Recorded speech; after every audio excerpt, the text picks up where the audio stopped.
সামনের বাংলাদেশে আপনাদের মতো মেধাবীদের অবশ্যই ওই সংসদে প্রতিনিধিত্ব করতে হবে। আমরা আর ওই ফেলানির মতো চুলে থাকতে দেখতে চাই না। আমরা যদি আমাদের এই ঠাকুরগা নিয়ে কথা বলি, প্রথমে আমাদের যে বিষয়টি নিয়ে কথা বলা উচিত সেটি হচ্ছে, আমরা সবসময় নির্বাচনে বলে থাকি যে ঠাকুরগার নির্বাচনে কে নির্বাচিত হবে তা নাকি নির্ধারণ করে আমাদের এই হিন্দু ধর্মাবলম্বী ভাই বোনেরা। তাহলে তাদেরকে কেন নতুন স্বাধীনতার পরে ওই সীমান্তের দিকে ছুটতে হবে, এই প্রশ্নটি আজকে সবার সামনে আমি করতে চাই। এই যে নির্দিষ্ট একটি নৌকা মার্কায় আপনারা আপনাদের ভোটটি ফিক্স করে রেখেছেন, এটাই হচ্ছে আপনাদের সবচেয়ে বড় দুর্বলতার জায়গা।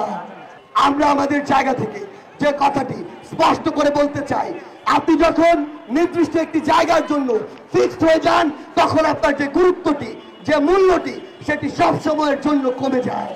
সেই জায়গায় আমি আমার এই সকল ভাই বোনদের উদ্দেশ্য করে একটি কথা বলি, এখন ভাবার সময় এসেছে। দ্বিতীয় স্বাধীনতা শুরু হয়েছে। যে আপনার জন্য কথা বলে, কাজ করে, যে আপনার প্রশ্ন শোনার জন্য প্রস্তুত, যে আপনাকে জবাবদিহি করতে প্রস্তুত, আপনি সব সময় তার জন্য কথা বলুন, তার পক্ষে কাজ করুন।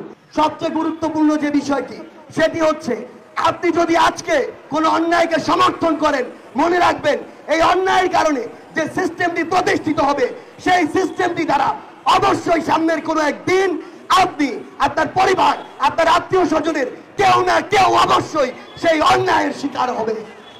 আমরা এই ঠাকুরগাঁয় যখন ঠাকুরগাঁর জনগণ আসে, হসপিটালে যান, কোর্টে যান, হাসপাতালে যান, যেখানেই যান, দালাল আর দালাল দিয়ে পড়ে গেছে। সব জায়গায় আপনাকে টাকা দিতে হয়, টাকা ছাড়া আপনার সিরিয়াল পাওয়া যায় না, টাকা ছাড়া আপনার মামলা চলে না, টাকা ছাড়া হাসপাতালে বেড পাওয়া যায় না, টাকা ছাড়া থানায় একটি মামলার কার্যক্রম শুরু হয় না।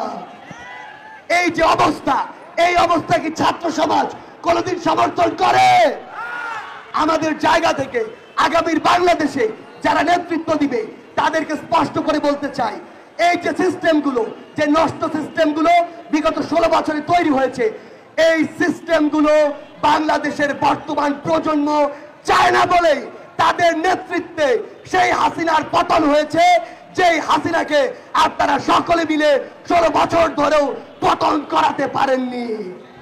সেই জায়গায় আগামীর বাংলাদেশে আপনারা যদি রাজনীতি করতে চান, ছাত্র সমাজের নেতৃত্বে আসতে চান, তাহলে ছাত্র সমাজের এই কথা শুনে আপনার আগামীর যে বাংলাদেশ, সেই বাংলাদেশটিকে সাজাতে হবে।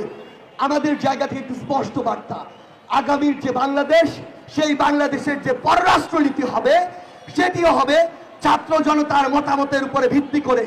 আমরা কি ওই স্বামী স্ত্রী পররাষ্ট্রনীতি চাই? আমাদের জায়গা থেকে স্পষ্ট বার্তা, আমাদের চারপাশে সীমান্ত রয়েছে, এই সীমান্তে আমার একজন নিরপরাধ ভাই বোনকে আমরা আর ওই ফেলানির মতো চুলে থাকতে দেখতে চাই না। আমাদের জায়গা থেকে স্পষ্ট বার্তাটি হচ্ছে, যদি আজকের পর থেকে এমন কোনো ঘটনা ঘটে, হয় তার উপযুক্ত বিচার করা হবে, তাহলে বাংলাদেশের ছাত্র জনতা, বিজেপি থেকে শুরু করে যারা যারা সম্ভব, তারা সকলে মিলে কিভাবে আমাদের ওই রাষ্ট্রগুলোকে জবাব দিতে হয়, সেটি আমাদেরকে একসাথে আবার দেখিয়ে দিতে হবে।